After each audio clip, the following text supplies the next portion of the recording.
بسم اللہ الرحمن الرحیم الحمدللہ رب العالمین اللہم صلی علی محمد و آل محمد۔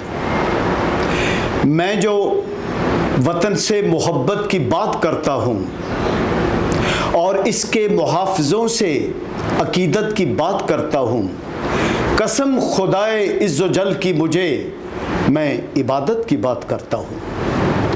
اگر کسی کو میرے اس دعوے پہ شک ہو، میری اس بات کے ساتھ اختلاف ہو، تو اللہ کا قرآن کھول کے دیکھ لو، جس میں غازیوں کا، شہیدوں کا اور محاذ پہ کھڑے ہوئے مجاہدوں کا ذکر ہے کہ ان کی عبادت، ان کی زندگیاں اور ان کی موت کس قدر افضل ہے، اور ان کا ذکر بھی ایک عبادت ہے۔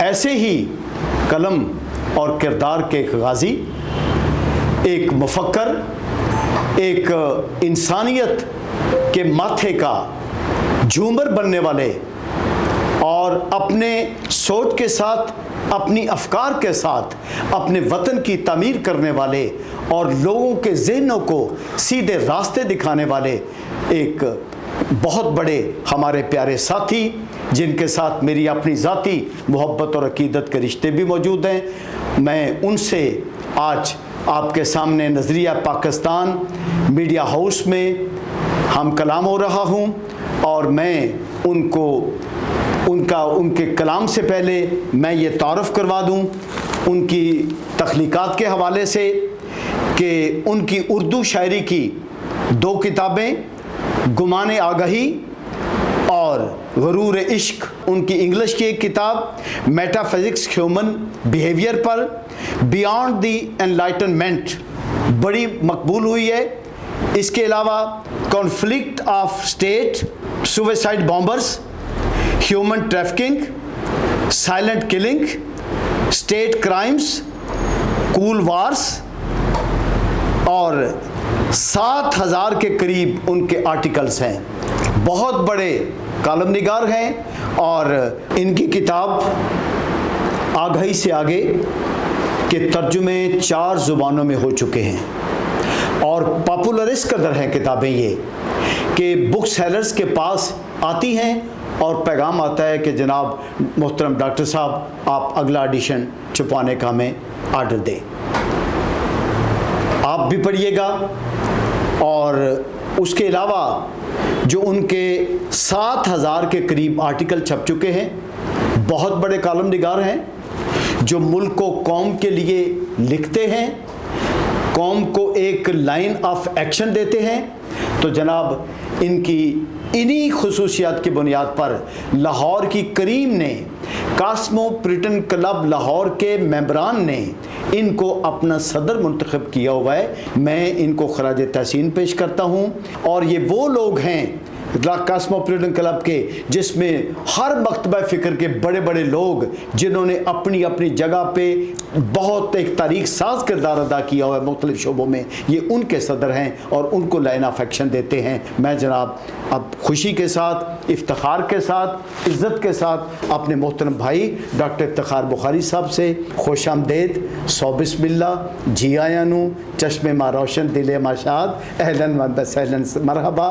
ڈاکٹر صاحب آپ بہت بڑا سرمایہ ہیں ملک و قوم کا، ہم آپ پر فخر کرتے ہیں، اور آج آپ تشریف لائے ہیں نظریہ پاکستان میڈیا ہاؤس میں، اعزاز بخشا آپ نے ہمیں، اور یہ میڈیا ہاؤس نظریہ پاکستان موومنٹ کے تحت قائم کیا گیا ہے۔ نظریہ پاکستان کونسل آف لائرز بھی اس کی ایک تنظیم کا نام ہے، نظریہ پاکستان کونسل آف جرنلسٹ بھی اس کی تنظیم کا نام ہے، نظریہ Pakistan council of teachers and students بھی اس کی تنظیم کا نام ہے، نظریہ پاکستان کونسل آف ٹریڈرز بھی اس تنظیم کا نام ہے، نظریہ پاکستان کونسل آف ڈاکٹرز بھی اس تنظیم کا نام ہے، اور نظریہ پاکستان کونسل آف مذہبی اسکالرز بھی اس تنظیم کا نام ہے اسی کا۔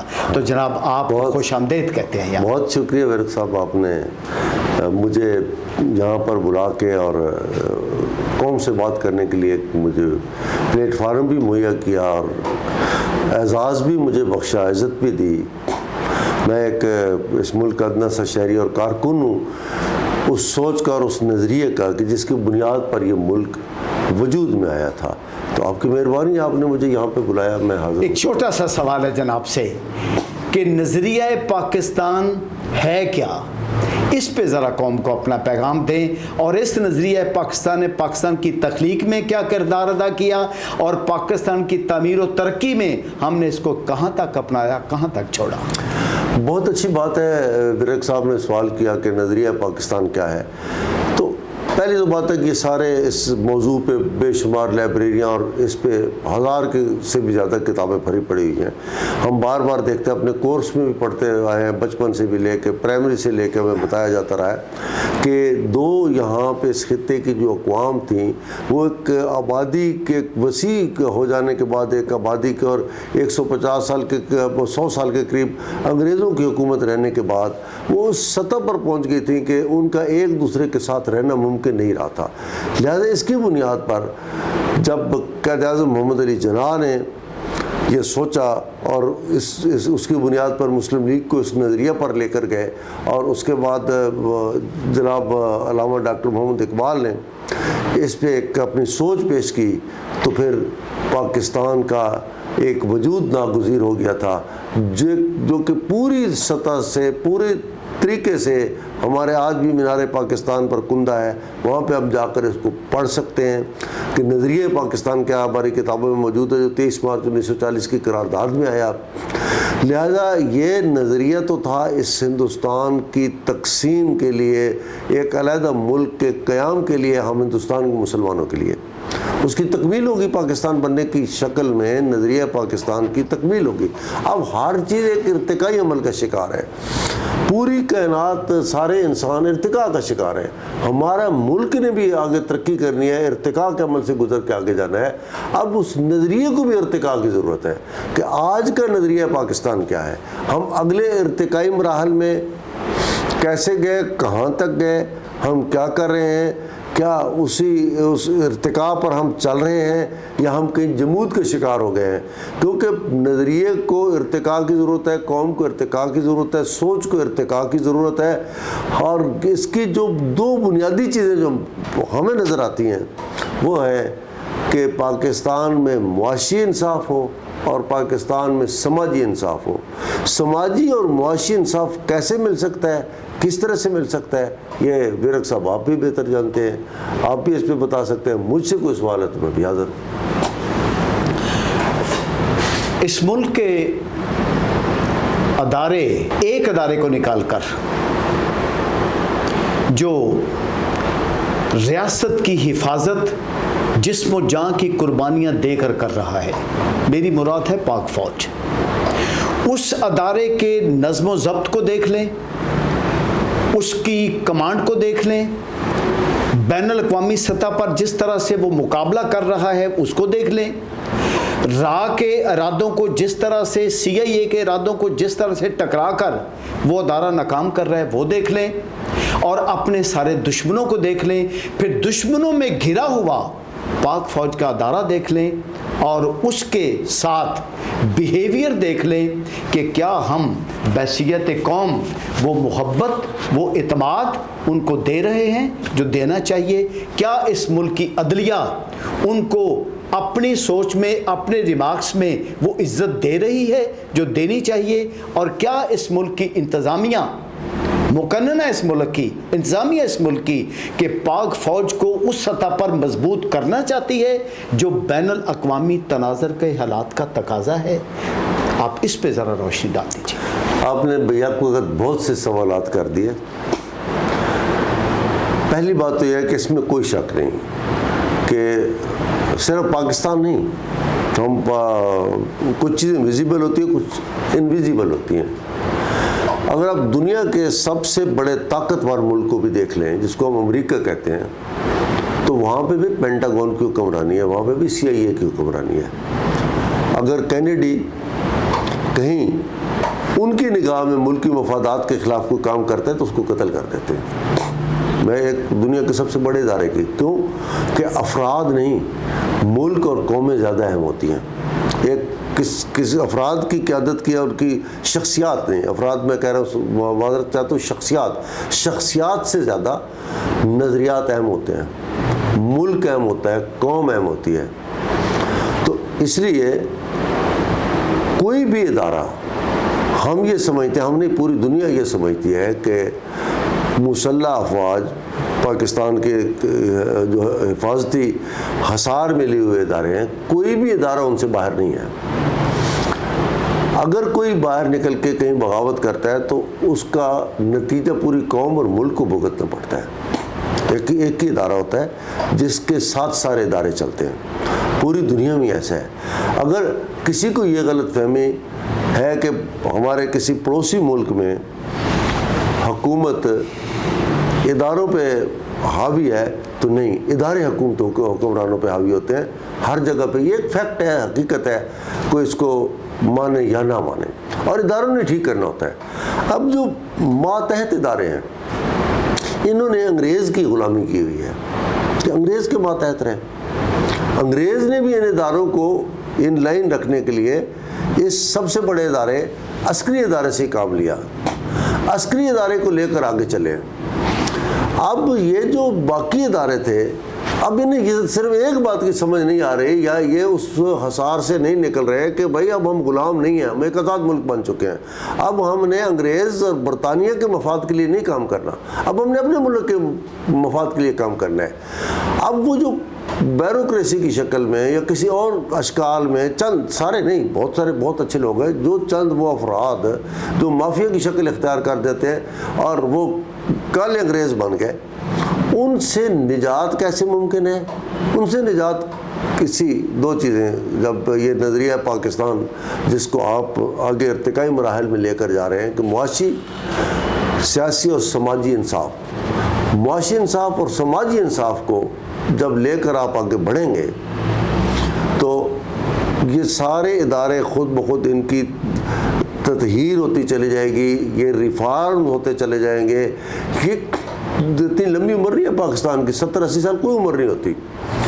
امریکہ کو یہاں تک پہنچنے کے لیے 400-500 سال لگے ہیں۔ اگر آپ ماضی میں جا کے پاکستان کو دیکھ لیں تو ابھی اگر آپ امریکہ کو صرف 100 سال پہلے دیکھیں تو وہاں پہ تو یہ کل تک کی بات ہے کہ عورتوں کو ووٹ دینے کا حق حاصل نہیں تھا، جب وہاں کے جو بلیک تھے ان کو ووٹ دینے کا حق حاصل نہیں تھا۔ تو پاکستان تو ایک پوری ترقی کی بنیاد پہ اگر ہم اسے دیکھیں تو کافی ہم آگے گئے ہیں۔ باقی چھوٹی چھوٹی رکاوٹیں ہیں، چھوٹے چھوٹے ادارے ہیں جن کو ابھی تکمیل کے مراحل میں جانا ہے۔ قوم کو اویئرنیس دینے کی ضرورت ہے۔ جب قوموں کو شعور آ جاتا ہے چیز تو اس میں اگر آپ دیکھیں دنیا کا سب سے بڑا جو ملک امریکہ جس کو ہم کہتے ہیں، اس کے اگر کانسٹیٹیوشن میں دیکھیں تو اس میں سینکڑوں ترامیم ہو چکی ہیں۔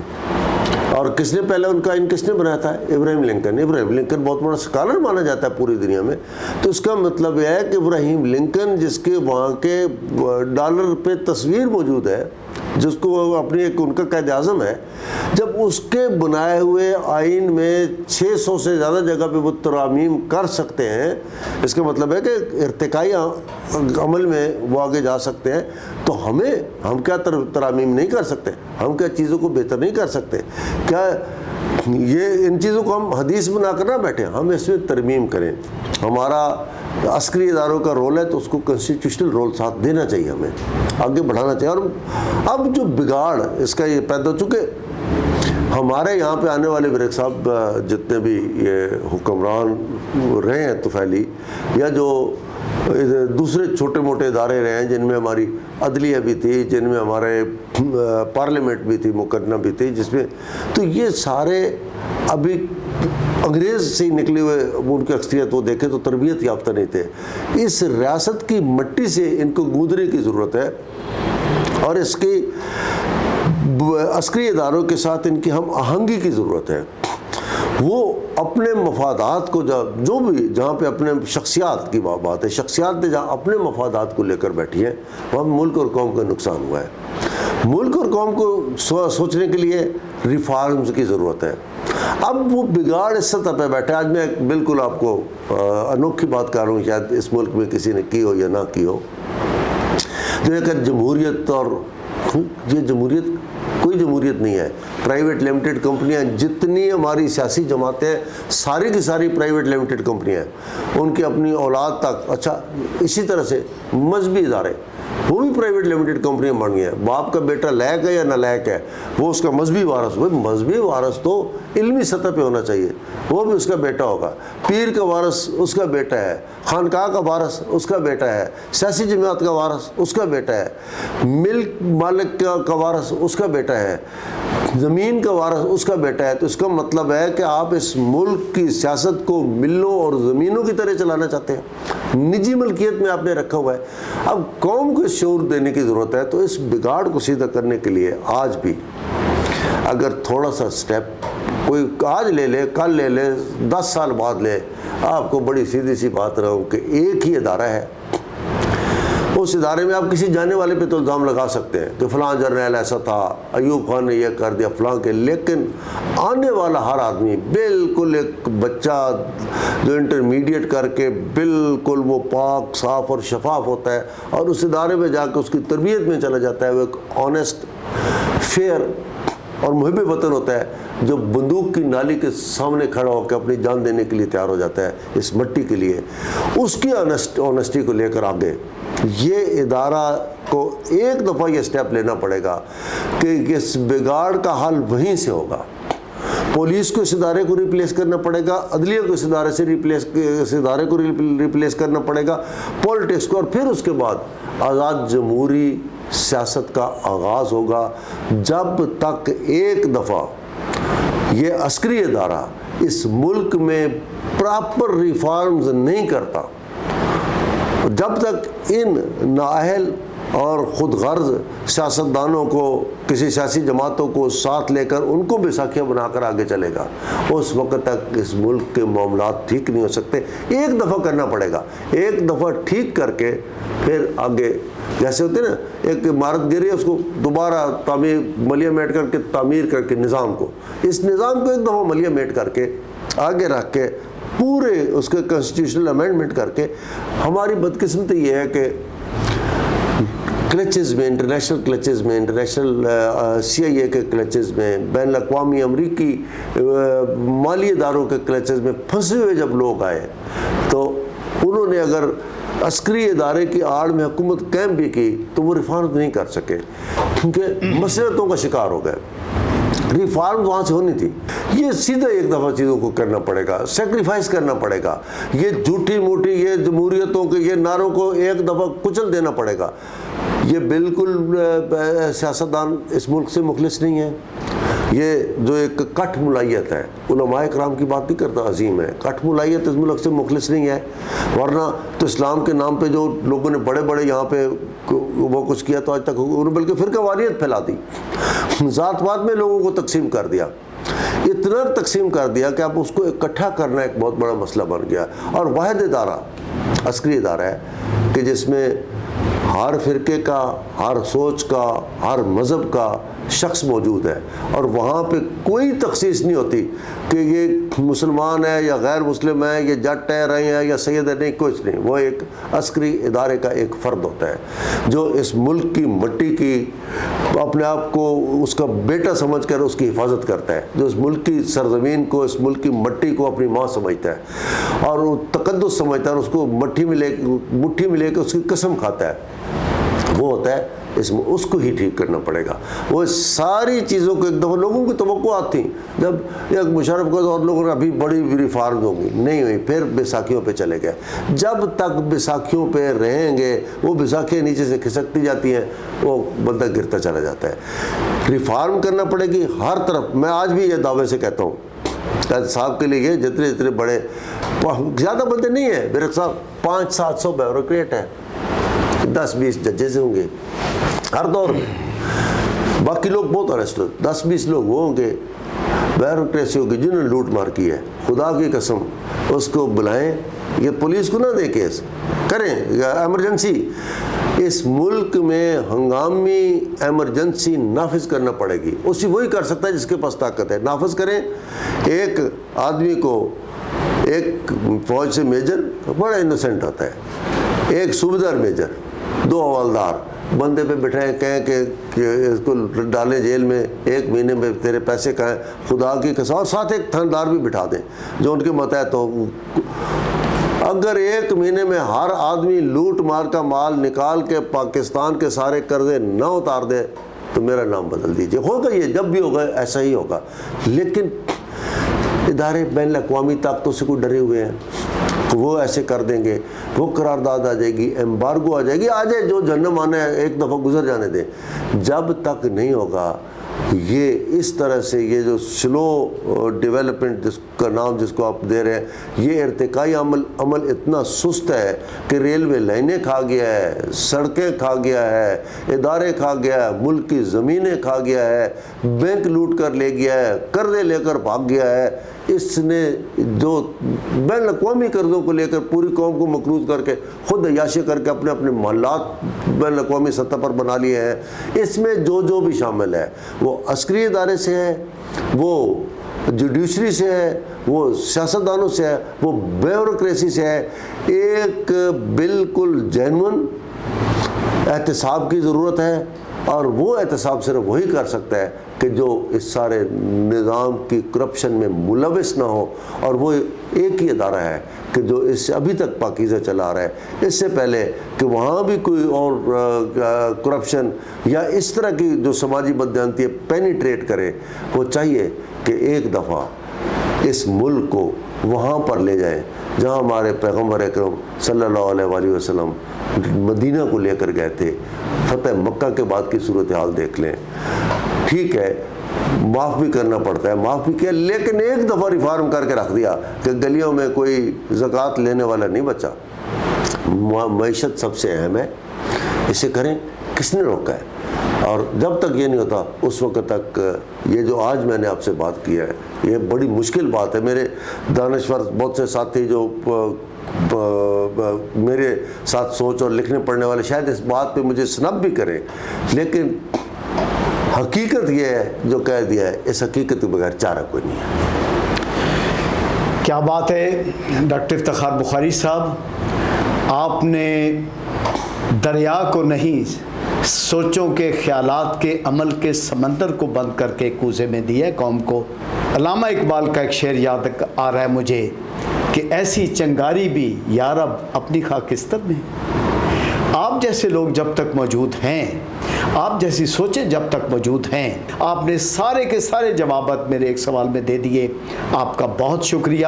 آپ کو یہ کہہ کر خراج تحسین ناظرین پیش کرنا پڑے گا، آپ میرے ساتھ مل کر اس بات کو کی تائید کیجیے گا کہ نگاہ بلند، سخن دل نواز، جاں پرسوز، یہی ہے رخت سفر میرے کارواں کے لیے. اللہ آپ کا ہم سب کا حامی و ناصر ہو. پاکستان پائندہ باد، قائد اعظم زندہ باد، نظریہ پاکستان زندہ باد. بہت شکریہ جناب.